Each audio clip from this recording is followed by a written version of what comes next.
ब्लडशॉट एक American super hero film है। First scene में सोल्जर दिखाया जाता है जिसका नाम मैरिन रे होता है। इसके हाथ में गन पकड़े हुए फाइटिंग करते हुए दिखाया जाता है और वो सब पर फायरिंग करके सबको मार रहा होता है। जैसे ही वो अंदर जाता है तो वो दिखता है कि टेररिस्ट गन पॉइंट पर एक आदमी को लिए बैठा होता है।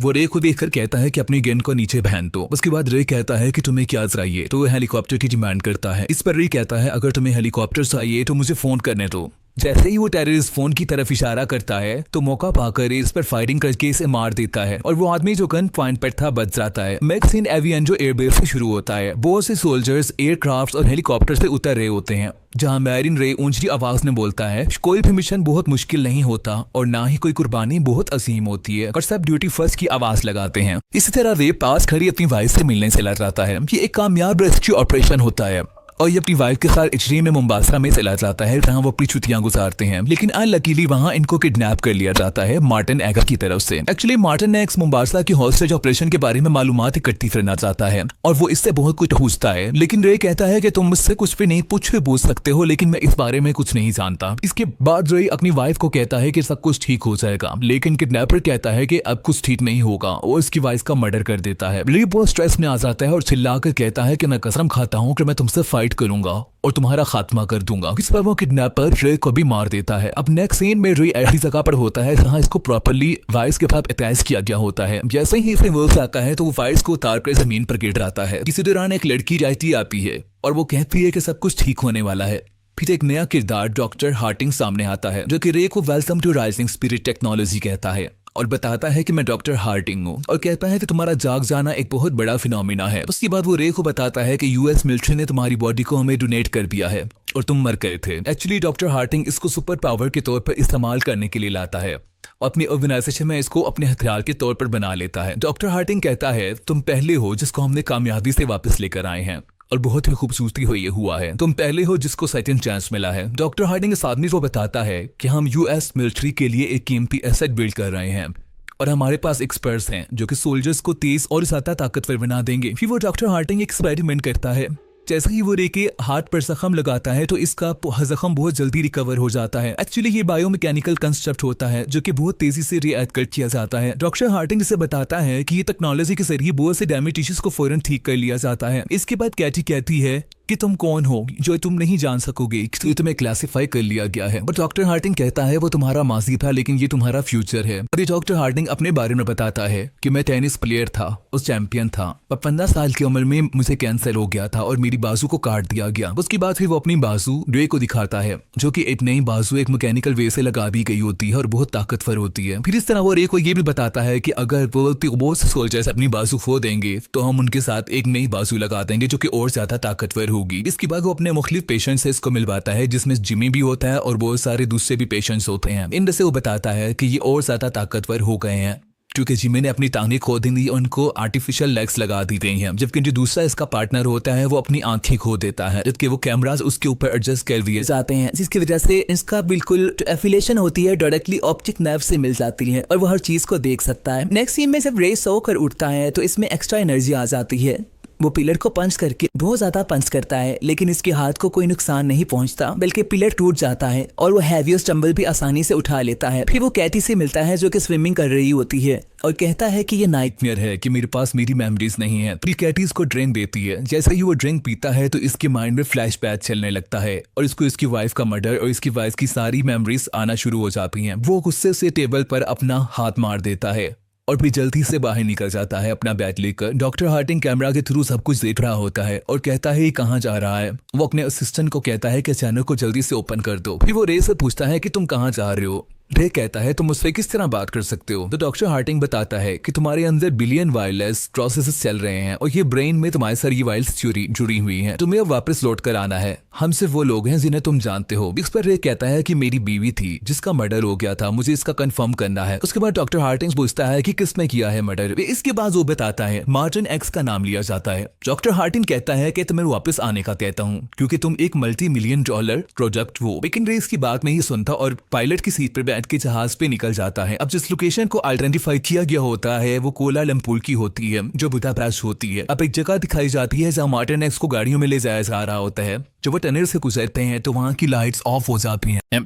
और अचानक से एक ट्रक आकर वहां टकरा जाता है। अपने मार्टिन एक्स गाड़ी में बैठा होता है और पास बैठे दो आदमियों को कहता है कि मुझे बाहर जाने दो। इसी तरह वहां रे पहुंच जाता है और वो सारे लोगों से फायरिंग शुरू कर देता है। मार्टिन चिल्लाता है कि मुझे इस कार से बाहर निकालो। रे पर फायरिंग की जाती है लेकिन इस पर इस किसी चीज का कोई असर नहीं होता, क्योंकि इसे सुपर ह्यूमन पावर बना दिया गया होता है। इसका सारा जमीन पर गिरा हुआ खून इसके अंदर चला जाता है और जल्दी इसकी रिकवरी हो जाती है। दूसरी तरफ आम बॉडीगार्ड्स और सब इस पे बॉम्ब से और गन से अटैक करते हैं लेकिन रे का कुछ नहीं बिगड़ता। आखिर वो मार्टिन एक्स की गाड़ी की तरफ बढ़ता है और इसका मर्डर कर देता है। अगले सीन में चकोल एयरफील्ड को दिखाया जाता है जहां रे अपनी जीप में वहां जाकर पहुंच जाता है। वहां साइंटिस्ट के पेशेंट जिमी, मार्कस एंड केटी उसका वेट कर रहे होते हैं और उसको दोबारा लेबोरेटरी में वापस लाया जाता है। वो केटी को बताता है जिसने मेरी वाइफ का कत्ल किया था, मैंने इसे मार दिया है, मैंने अपना काम कर लिया है। गॉड सब रे को लेकर ही प्रोग्रामिंग के लिए राइजिंग स्पिरिट में वापस ले आते हैं। लेबोरेटरी में रे के ऊपर फिर काम किया जाता है और इसकी मेमोरी को वाइप आउट भी किया जाता है। हकीकत में डॉक्टर हार्टिंग इसकी वाइफ की डेथ के मुतालिक फॉल्स मेमोरीज को डाल रहा होता है, जो कि बहुत ही गलत मेमोरीज होती हैं जो इसकी प्रोग्रामिंग का हिस्सा बना दी जाती है, क्योंकि राइजिंग स्पिरिट में राइवल्स को खत्म करने के लिए जे की मौजूदा मेमोरीज को खत्म कर दिया जाता है और उसको दोबारा रिप्रोग्राम किया जाता है। अब डॉक्टर हार्टिंग कैटी से बात करता है और वो कहती है कि हम इसकी मेमोरी को वाइप आउट करने जा रहे हैं। डॉक्टर हार्टिंग कहता है कि जो हमने किया है वो एक मकसद के तहत था, जिससे पता चलता है कि हार्टिंग रे को अपनी मर्जी से इस्तेमाल कर रहा होता है एक वेपन की तरह। अब हार्टिंग का अगला टारगेट निक बैरिस होता है जिसको रे के जरिए मरवाना होता है। जबकि सीन में केटी कहती है कि रे एक सोल्जर है लेकिन हार्टिंग कहता है ये एक डेड सोल्जर है जो ये डिजर्व करता है। अब रे की वाइफ गिना का किलर इसके माइंड में उसका नाम निक बैरिस को सेट कर दिया जाता है और इसका नेक्स्ट टारगेट बैरिस होता है। अब दोबारा रे गाड़ी लेकर निकल जाता है और डॉक्टर हार्टिंग अपनी प्लानिंग के मुताबिक दोबारा अपने वर्ड्स को रिपीट करता है, वैसा कि तुम कहाँ जा रहे हो, हम ये लोग हैं जो तुम्हें जानते हैं। फिर पूछा जाता है तुम किसके पीछे जा रहे हो, लेकिन इस बार बताया जाता है कि निक बैरिस के पीछे जा रहा हूँ। अब रे एयरक्राफ्ट के जरिए ईस्ट सुसेक्स इंग्लैंड में पहुंच जाता है जहाँ बैरिस होता है। बैरिस अपने ऑफिस में काम कर रहा होता है। इसी दौरान इसका प्रोग्रामर विल्कन्स एक केस लेकर आता है जिसमें EMP बॉम्ब होता है। इस तो डॉक्टर हार्टिंग अपनी कैमरा के थ्रू सब कुछ देख रहा होता है, ये सब पर अटैक करना शुरू कर देता है। थोड़ी देर में रे बैरिस के पास पहुंचता है और कहता है कि तुमने मेरी वाइफ का मर्डर किया है, जिस पर बैरिस कहता है ये झूठ है जो तुम नहीं समझ रहे हो। जेल जाने के लिए रे इसका मर्डर कर देता है और फिर बाहर चला जाता है और जाकर बेहोश हो जाता है। वो बेहोश हो जाता है तो उसको विल्कन्स जो इसका प्रोग्रामर था बैरिस का, वो उसको अंदर ले जाता है। डॉक्टर हार्टिंग की लैब में सिग्नल लॉस्ट का साइन आता है। जब रे को दोबारा होश आता है तो वो विगन्स पर अटैक करने लगता है, तो विगन्स कहता है कि मैं फ्रेंडली हूँ। अभी रोये ये सोच रहा होता है कि हमेशा इसकी वाइफ का मर्डर हमेशा डिफरेंट पर्सन ही क्यों बन जाता है। विकन्स इस पर हैरानगी भी खाता है। रे इसको बताता है कि मेरी बीवी का नाम डिना है। फिर अपने हाथ पर कट लगा लेता है और एक ग्लास में अपना ब्लड निकालकर विकन्स को दे देता है। विकन इस पर कहता है कि अमेजिंग है और कहता है कि तुम एंटायर प्रोग्रामेबल सिस्टम के तहत चल रहे हो, और ये भी बताता है कि राइजिंग स्पिरिट ने तुम्हारे अंदर गलत मेमोरीज डाल दी हैं और तुम्हें एक किलिंग मशीन बना दिया है। इस पर ये कहता है कि ये प्रोग्राम ज्यादा अरसे तक नहीं चलेगा और फिर ये भी डिस्कवर कर लेता है कि इसकी वाइफ जिंदा है। नेक्स्ट सीन लंदन इंग्लैंड में दिखाया जाता है जहाँ रे अपनी वाइफ को तलाश करते हुए इसके घर तक पहुंच जाता है और इसे कहता है कि घर आ जाओ। इस पर गिना कहती है कि तुम्हें क्या हुआ है, ये तो सब कुछ सेटल हो गया था, अब मेरी एक फैमिली है। वे पूछता है कि आखिरी बार हम कब मिले थे, जिस पर इसकी वाइफ बताती है कि 5 साल पहले। ये सुनकर वे बहुत हैरान हो जाता है। फिर वे वहां से चला जाता है और बहुत रोता है। वो गाड़ी में जा रहा होता है। जिमी और इसका साथी अपनी गाड़ी लेकर एक की गाड़ी को बहुत बुरे तरीके से हिट कर देते हैं और इस तरह इस पर फायरिंग स्टार्ट कर देते हैं। ले को जैसे ही बुलेट लगती है तो इसका वो जिस्म का हिस्सा ब्लू हो जाता है और वहां से रे एक चिट निकालता है और भाग जाता है। जिमी अपने साथी के साथ इसको ट्रैक करने की कोशिश करता है। जैसे ही वो बुलेट्स को हवा में फायर करता है तो वो कैमरास बन जाती हैं, जिससे रे की लोकेशन का पता चल जाता है। रे पर फायरिंग की जाती है लेकिन रे एक पुलिस कार से गन्स को छीनकर फायरिंग स्टार्ट कर देता है। अब जिमी के साथ इसकी फाइट चल रही होती है और ये पब्लिक रोड पर गिर जाते हैं। इसी दौरान एक ट्रक आता है जो कि इन दोनों के ऊपर से गुजर जाता है, जिसमें से रे को कुछ नहीं होता और इसकी रिकवरी हो जाती है, जबकि जिमी की टांगें अलग हो जाती हैं जो कि आर्टिफिशियल होती हैं। थोड़ी देर में जिमी इसकी बैग में डिवाइस को स्टैब कर देता है, जिससे दोबारा वो रे बेहोश हो जाता है। अब क्या चीज है के लिए थोड़ा फ्रेंडली बन जाती है। जबकि लैब में जब डॉक्टर हार्टिंग इसको कुछ कमांड्स देता है विजन्स के बारे में तो वो नहीं मानती, जिस पर वो इसकी ब्रीथिंग सिस्टम को रोक देता है, जिससे कैटी की तबीयत खराब हो जाती है और उसके बाद वो मान जाती है और विकन्स को ढूंढने निकल जाती है। नेक्स्ट सीन में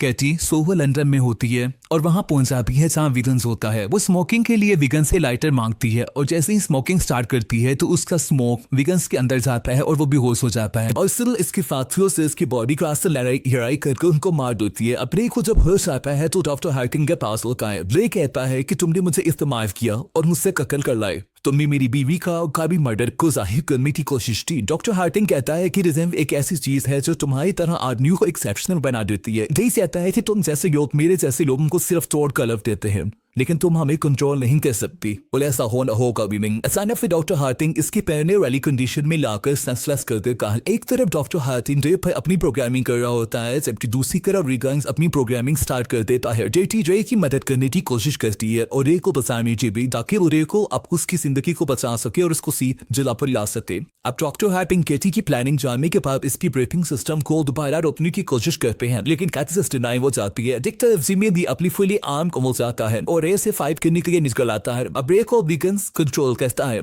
और रे कहता है कि मैं अपना काम करने जा रहा हूँ। और वहां पहुंचता है जब जिमी अपनी दोस्त अपने साथी मार्कस के साथ होता है और इससे फाइट करता है। दूसरा जिमी का साथी भी इसकी मदद के लिए आ जाता है। अब जिमी और मार्कस मिलकर इससे फाइट करते हैं, लेकिन ग्रे सुपर ह्यूमन पावर होते हुए जिमी को बहुत बुरे तरीके से हर्ट कर देता है और एक जिमी का पावरफुल हैंड को इससे अलग कर देता है। और जहाँ डॉक्टर हार्टिन भाग रहा होता है, उसका वो हैंड उसकी गाड़ी में जाकर लगता है, जिससे उसकी गाड़ी रुक जाती है। अब फिर डॉक्टर हार्टिन की तरफ बढ़ता है और डॉक्टर चिल्लाता है कि मैं सिर्फ अकेला था जिसने तुम्हें रिब्रीफ किया। अगर मैं नहीं हूँ तो तुम भी सर्वाइव नहीं कर सकते। लेकिन रे मुसलसल गुस्से से डॉक्टर की तरफ बचता जाता है।